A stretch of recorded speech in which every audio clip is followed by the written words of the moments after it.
लोग समझते हैं मैं तुमसे मोहब्बत करता हूँ। ज़रा खुद आकर बताओ इन सबको, मैं तुमसे मोहब्बत नहीं करता। तुम खुश हो या उदास मुझे फ़र्क नहीं पड़ता। तुम आओ या जाओ मैं ज़रा भर महसूस नहीं करता। तुम मुझसे बात करो या ना करो, मैं सोचता तक नहीं इस बात को।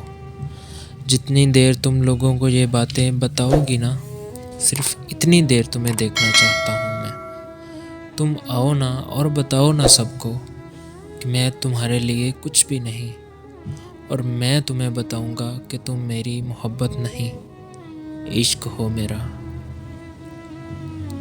दोस्तों, अगर वीडियो आपको पसंद आई हो तो काइंडली इसको लाइक करें और हो सके तो शेयर कर दें। सब्सक्राइब करना बिल्कुल ना भूलिएगा। साथ में बेल आइकन का बटन मिलेगा।